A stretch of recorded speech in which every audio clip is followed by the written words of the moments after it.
Let's begin Lesson 4, Solve Equations with Variables on Each Side. Up to this point, we've been solving equations that have variables only on one side of the equation. Now we're going to have variables on both sides of the equation. These are not really more difficult, they just include more than one step, and so you have to take your time and make sure you follow the steps that you're supposed to do. Let's take a look at page 145, Lesson 4. We're going to look first of all at the essential question, what is equivalence? And let's highlight it. And then our content standards, 8.EE.7, 8.EE.7a, and 8.EE.7b. Mathematical practices 1, 3, and 4, and we'll talk about those later. So let's take a look at the problem. It says cell phones. A wireless company offers two cell phone plans. Plan A charges $24.95 per month plus 10 cents per minute for calls. Plan B charges $19.95 per month plus 20 cents per minute. Use the questions to find when the two plans cost the same. Now I know this is somewhat outdated because most plans have some sort of unlimited data at this point, but these are still good problems to use to help us figure out how to do some of these questions.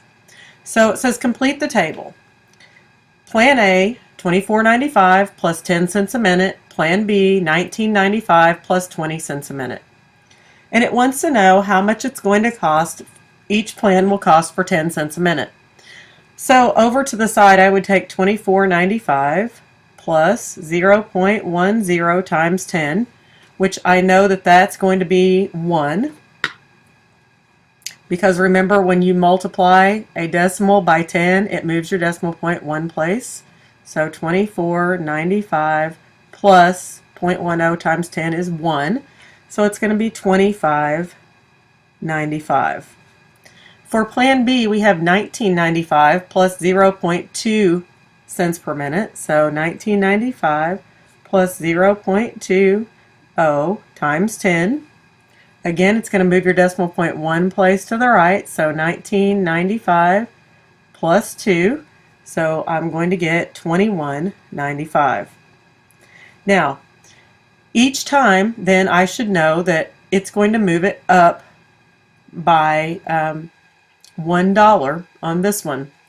So $24.95 plus 0.10 times 20.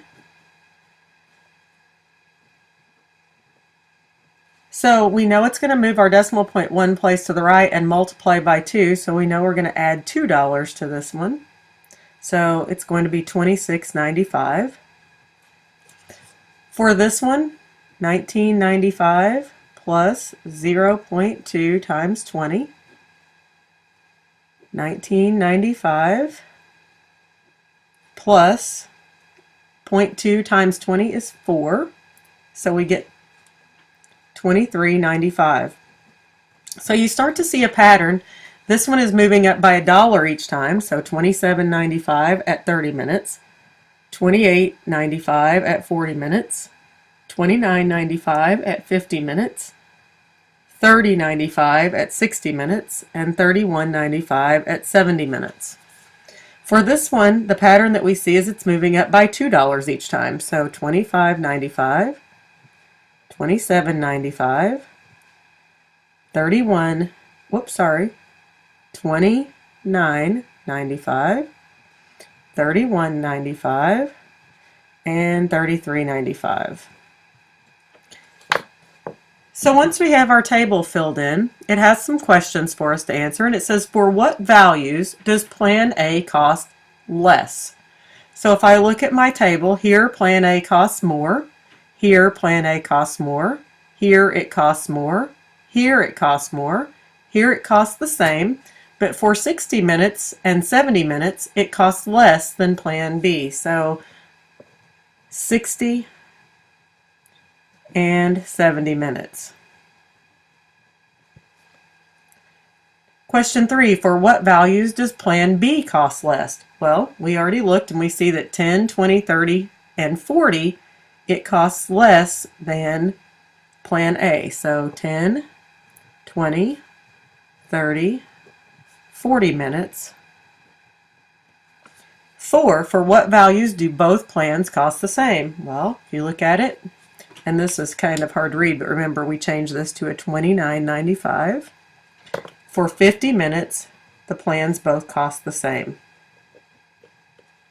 Now, that's one way to work this problem. There are several other ways that we're going to learn by using variables on both sides of the equation.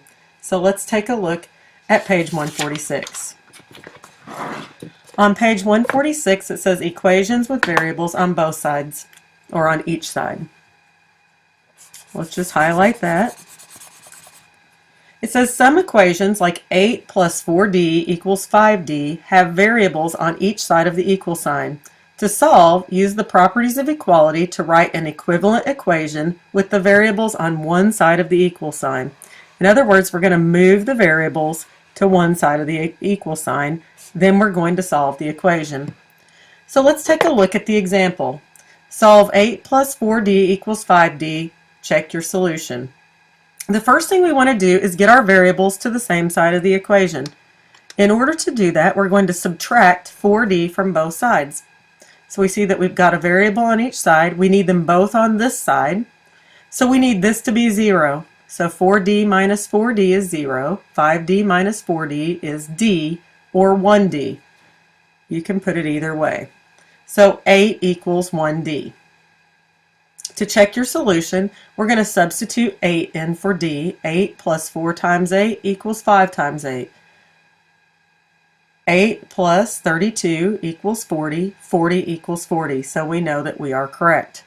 Now on these, you have to be very careful and not subtract 5d because it's going to throw off the way you solve the equation. It can be solved, but most of you do not know how to do it at this point. So if you see a variable term alone on one side of the equation, don't subtract it or add it.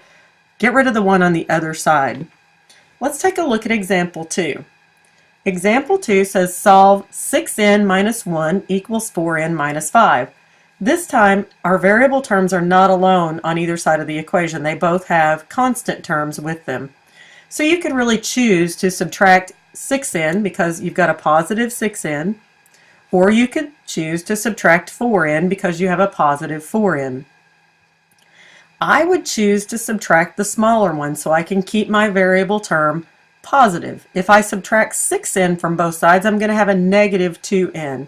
Plus, it also moves the variables to the left side, which is also easier for some of you. So subtract 4n, you're left with 2n minus 1 equals negative 5.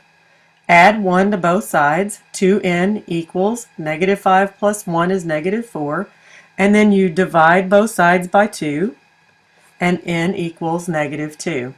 You can check it by substituting negative 2 in for n on both sides of the equation, and we see that they are equal at negative 13, so it is correct. Let's take a look at the bottom at the two examples. Example A says 8a equals 5a plus 21. The one thing I want to notice is that this is by itself on the left side of the equation, so if I subtract it, I'm going to end up with a 0 over here if you do it correctly, and most of you will not. So let's look, and we've got a 5a on this side. Let's subtract 5a from both sides. That leaves us with 8a minus 5a is 3a, and on this side we're left with 21, and then we divide both sides by 3, and a equals 7. So we can go over here, a equals 7. For B, we don't really have to worry about it because we have variables on both sides of the equation, but they also have constant terms. So we can choose to subtract either 3x or 8x. I'm going to subtract 3x because it keeps me from having that negative term, but you can subtract 8x from both sides and get the same answer. So let's subtract 3x. Now once I subtract 3x, look at what I have left. I have a negative 7 on this side of the equation. 8x minus 3x is 5x plus 23. Now, I have to get this term by itself, so I need to subtract 23. This is a two-step equation. We've done these before. Negative 7 minus 23 is negative 30 equals 5x. I've kind of run out of space, so I'm going to rewrite that right here. Now I'm going to divide both sides by 5, and I get negative 6 equals x.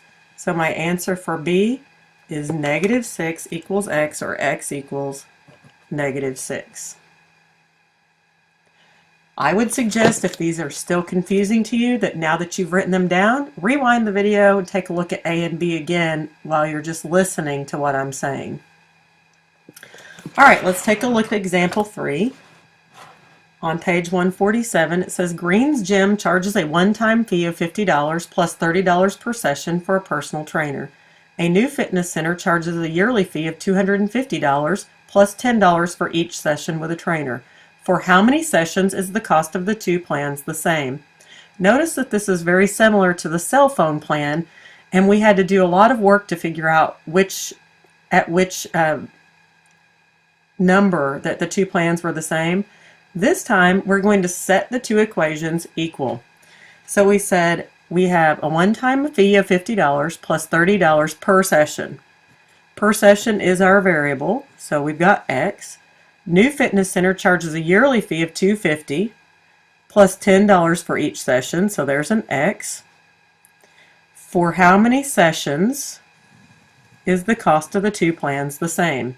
So our variable, they use s instead of x. That's fine. Let s represent the number of sessions, defining our variable.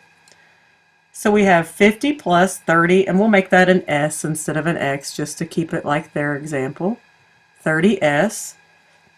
And 250 plus 10s. Once you have those written, we just set them equal. So 50 plus 30s equals 250 plus 10s. In the book, they've chosen to subtract 10s from both sides. So we subtract 10s, we get 50 plus 30 minus 10s is 20s equals 250, because 10 minus 10s is 0. Once we get here, we need to get this alone. So we're going to subtract 50 from both sides. We get 20s equals 200, and then divide both sides by 20, and s equals 10. So the cost is the same for 10 personal trainer sessions, and you can check that just the way we've checked it before. In example C at the bottom of page 147, it says the length of a flag is 0.3 or 3/10 foot less than twice its width. If the perimeter is 14.4 feet longer than the width, find the dimensions of the flag. First thing we need to know is a flag is a rectangle. So the perimeter of a rectangle is 2 times length plus 2 times width. So let's take a look at it. It says find the dimensions of the flag. Dimensions mean it wants the length and the width. So length of the flag is 3/10 foot less than twice its width. So what we don't know is the width. So let's let x equal the width.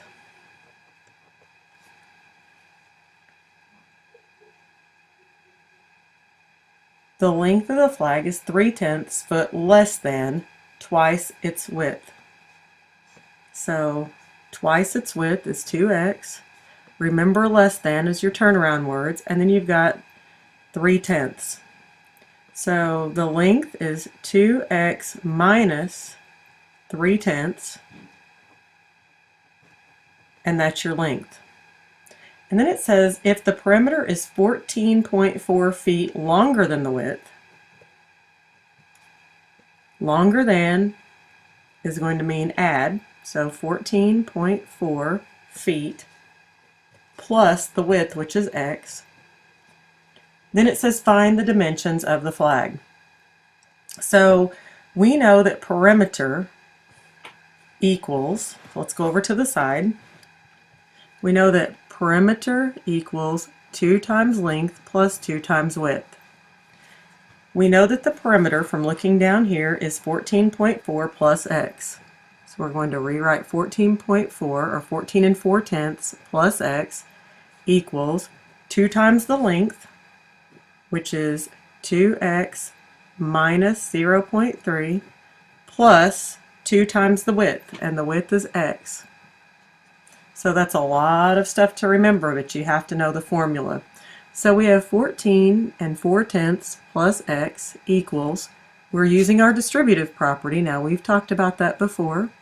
2 times 2x is 4x, minus 2 times 3/10 is going to be 6/10 plus 2x.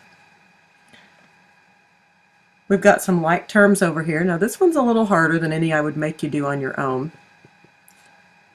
4x and 2x is 6x minus 0.6 or 6/10. And then we need to get our variables on the same side. So we'll subtract 6x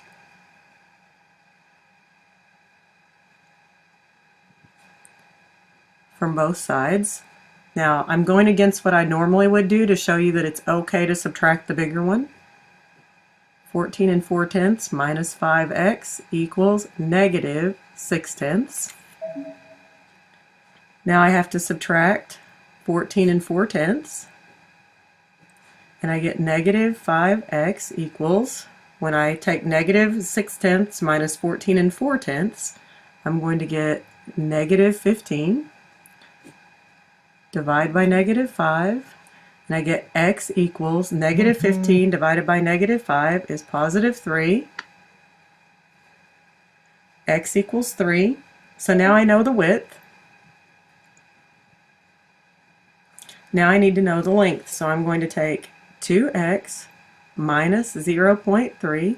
I'm going to substitute 3 in. 2 times 3 minus 0.3. 6 minus 0.3. And when I subtract 0.3, I'm going to get 5.7 for my length. So my dimensions are W equals 3, length equals 5.7. And these are in feet. So those are our answers. Now those are a little harder than what we would normally do, so I wouldn't make you do one on your own. The equations with rational coefficients down at the bottom are a little bit more difficult, and so I want to work on those with you together in class. So once you have finished taking your notes on page 147, turn to page 148, and I want you to work problems 1, 2, and 4. Bring those to class tomorrow, and we will go through them together.